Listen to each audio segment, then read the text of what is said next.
ஓம் ஸ்ரீ கிருஷ்ணாய பரமாத்மனே நமஹ. ஸ்ரீமத் பாகவத ரகசியம் 10வது ஸ்கந்தம் பகுதி 28 ஸ்ருதி கீதை. ஸ்ரீமத் பாகவதத்தில் ஸ்ருதி கீதை என்ற பிரசித்தமான தத்துவ நிரூபணம் உபதேசிக்கப்பட்டுள்ளது. அளவில்லாததும் நிர்குணமானதும் இவ்விதமாகத்தான் இருக்க முடியும் என்று கூற முடியாததும் சத் அசத் இரண்டிற்கும் அப்பாற்பட்டதுமான பிரம்மத்தை எவ்வாறு வேத மந்திரங்கள் விவரிக்கின்றன? எல்லையற்ற நிர்குணமான பிரம்மத்தை குணமயமான மனோபுத்தியாகிய இந்திரியங்களை கொண்டு எவ்வாறு விவரிக்க முடியும் என்பதுதான் பரீட்சித்து மகாராஜாவின் கேள்வி. அதற்கு பதிலாகத்தான் ஸ்ருதி கீதை கூறப்படுகிறது. அதன் முகவுரையில் ஒரே வாக்கியத்தில் அதன் பதில் கூறப்பட்டது. பின்பு அதனை ஆதாரத்துடன் வெளிப்படுத்துவதுதான் ஸ்ருதி கீதையின் விளக்கம். மனோபுத்தி இந்திரியங்களை ஆதியில் சிருஷ்டித்த காரணம் ஜீவன் விஷயங்களை அனுபவிக்கவும் மீண்டும் மீண்டும் ஜனன மரணத்தில் மாறி மாறி உழலவும் ஆத்மாவை மறைக்கும் கருவிகளாக இருக்கவும் தான். ஆகையால் அவை பிரம்ம உபாசனத்திற்கு வேண்டிய உபகரணங்கள் அல்ல, சம்சாரத்தை அனுபவிக்க வேண்டிய உபகரணங்களே ஆகும். மனோபுத்தி இந்திரியங்கள் அடங்கிய நிலைதான் பிரம்மோபாசனத்திற்கு ஏற்ற வழி.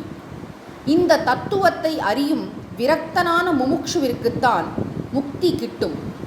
இந்த தத்துவத்தை அறிந்து கொள்ள நாரத நாராயண சம்பாஷணையாகிய ஸ்ருதி கீதை கூறப்பட்டுள்ளது. எப்பொழுதும் உலகம் முழுவதும் சுற்றித் திரியும் ஸ்ரீ நாரத மகர்ஷி ஒருமுறை பாரதத்தில் மனித சமுதாயத்தின் உய்விற்காக ஆயுள் முழுவதும் தவத்தில் ஆழ்ந்திருந்த சனந்தன மகரிஷியை காண நாராயண ஆசிரமம் என்ற பிரசித்தமான பதரிகாசிரமத்திற்கு சென்றார். அங்கு இருந்த பிரம்ம நிஷ்டர்களால் சூழப்பட்ட சனந்தன மகரிஷியை நமஸ்கரித்து மேற்கூறிய கேள்வியை கேட்டார். அதற்கு சனந்தன மகரிஷி பதில் கூறினார். ஜனலோகத்தில் முன்பொரு நாள் ரிஷிகள் எல்லோரும் கூடி ஒரு பிரம்ம சதஸ் நடத்தினர்.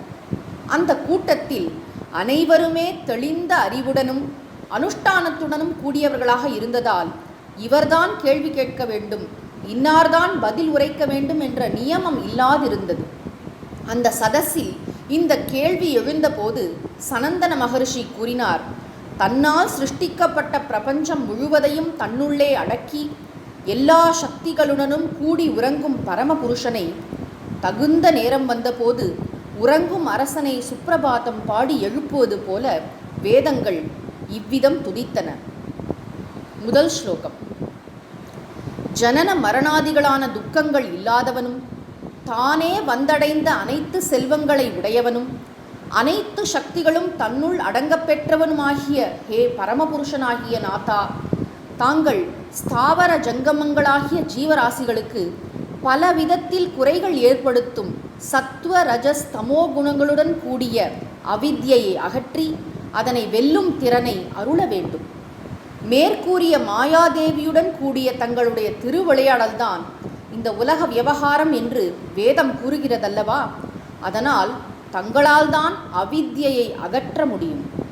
இரண்டாவது ஸ்லோகம். குடம் முதலியவற்றுக்கு மண்ணிலும் ஆபரணங்களுக்கு பொன்னிலும் அலைகள் போன்றவைகளுக்கு தண்ணீரிலும் உதய அஸ்தமனங்கள், அதாவது தோற்றமும் மறைவும் காண்பது போல ஜகத்திலும் இந்திரன் அக்னி முதலிய எல்லா உயர்ந்த பதவிகளுக்கும் ஆரம்பமும் முடிவும் தங்களிடமே உண்டாகிறது. ஆகையால் இவ்வுலகில் உள்ள அனைத்து நாம ரூபமயமாகிய மனோவாக்கு சரித்தங்கள் முழுவதையும் தங்களுக்கு அர்ப்பணம் செய்கின்றனர். இவ்விதமாக அவர்கள் அவித்யிலிருந்து மீண்டு வந்துவிட்டனர். பூமியில் இருக்கும் ஒருவர் எதன் மேல் ஏறி நின்றாலும் எவ்வாறு பூமியே ஆதாரமாக இருக்கிறதோ அதுபோல நாம ரூபாத்மகமாகிய அவித்யா மாயையில் தாங்கள் எவ்வாறு மறைக்கப்பட்டாலும் தங்களையே ஆதாரமாக கொண்டுதான் எதுவுமே உள்ளது. மூன்றாவது ஸ்லோகம். திரிகுணஸ்வரூபமாகிய மாயைக்கு அதிபதியான ஹே ஜெகதீஸ்வரா, இவ்விதம் தாங்கள்தான் ஜெகத்காரணம் என்பதை அறிந்த விவேகிகள் சகல ஜீவராசிகளின் குறைகளையும் அகற்றும் தங்களுடைய புனிதமான கதைகளாகிய அமுத சமுத்திரத்தில் மூழ்கி அசுத்தமான எல்லா பாவங்களிலிருந்தும் விடுபட்டு புனிதமாகின்றனர்.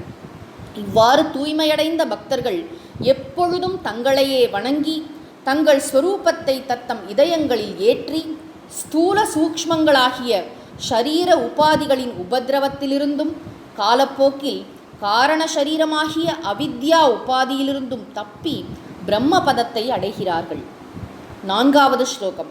மனித பிறவி கிடைத்தாலும் பகவானை வணங்கி பாப்பங்களிலிருந்து விடுபட்டு அந்தக்கரண சுத்தியை சம்பாதித்து தத்துவ விசாரம் செய்து பஞ்ச கோஷங்களுக்கு அப்பாற்பட்டவனும் சர்வ சாட்சியுமான ஈஸ்வரனை தெரிந்து கொண்டு தானே அதுவாக ஆகாவிட்டால் இப்பிறவி எடுத்ததில் பயனே இல்லை.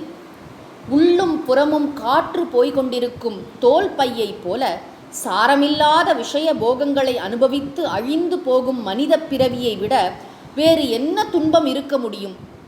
விஷய போகங்கள்தான் ஒருவருக்கு முக்கியம் என்றால் அதற்கும் பகவானையே தொழுதல் வேண்டும்.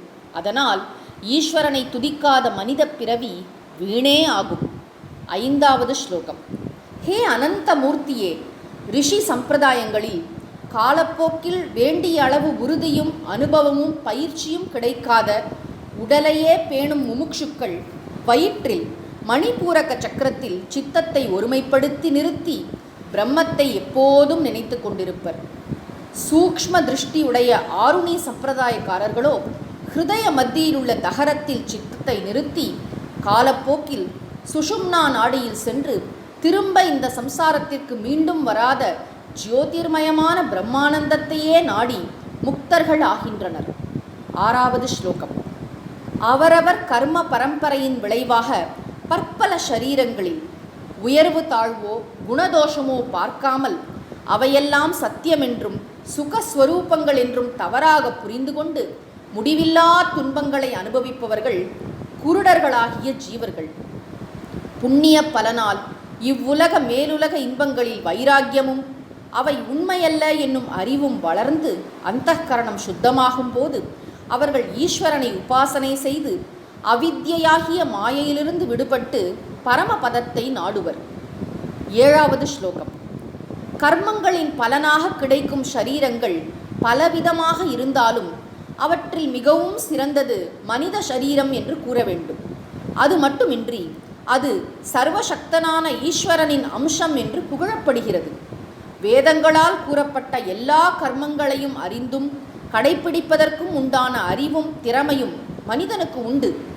அது மட்டுமின்றி மனித சரீரம் அல்லாமல் மற்றெந்த சரீரத்தாலும் இவற்றை அடைய முடியாது.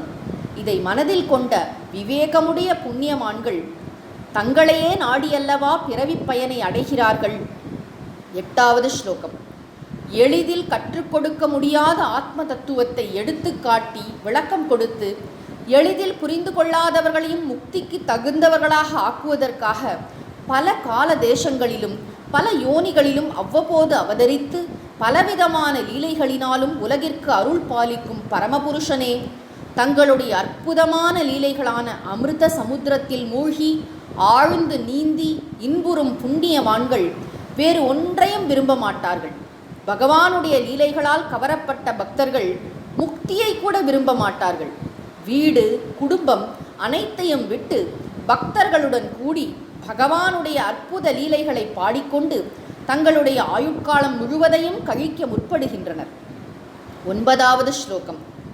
ஈஸ்வரனுடைய அனுகிரகத்தினால் கிடைத்ததானாலும் இந்த உடல் தனக்குத்தானே உதவும் ஒருவனைப் போலவும் நண்பனைப் போலவும் பிடித்தமான உறவினர் போலவும் தன் வசப்பட்டிருந்தும் பகவானை நாடாமல் இருப்பது எவ்வளவு பரிதாபம்! எல்லா திறனும் உள்ள மனித உடல் கிடைத்தும் அன்புள்ளவனும் ஆத்மாவும் ஆகிய பகவானிடம் ரமிக்காத அஞ்ஞானிகள் பிற்காலத்தில் இந்த ஷரீரத்தை விட்டால் மிருக யோனிகளில் பிறந்து தன்னைத்தானே அழித்து கொள்வது எவ்வளவு வருந்தத்தக்கது! மனதையும் பிராணனையும் புத்தியையும் இந்திரியங்களையும் அடக்கி தன் நிலையில் உறுதியாக நிலைத்திருக்கும் யோகிகள் எந்த ஒரு தத்துவத்தை தங்கள் இதயத்தில் வைத்து வழிபடுகின்றனரோ, இருமையிலிருந்த கோபிகைகள் எதனை அடைந்தனரோ, எல்லையில்லாத வேதங்களை ஓதும் சீலர்கள் எதனை அடைந்தனரோ, அந்த பரம தத்துவத்தை விரோதிகளான சிசுபாலாதிகள் கூட வெறுப்பினால் அடைந்தனர் என்னும்போது எந்த பாவத்திலும் அந்த பரம தத்துவத்தை ஏன் அடைய முடியாது? மக்கள் தங்கள் அஸ்ரத்தையினாலும் அவிவேகத்தினாலும் மட்டுமே அதனை அடையாமல் இருக்கின்றனர். இது 10வது ஸ்லோகம். ஓம் ஸ்ரீ கிருஷ்ணாய பரமாத்மனே நமஹ.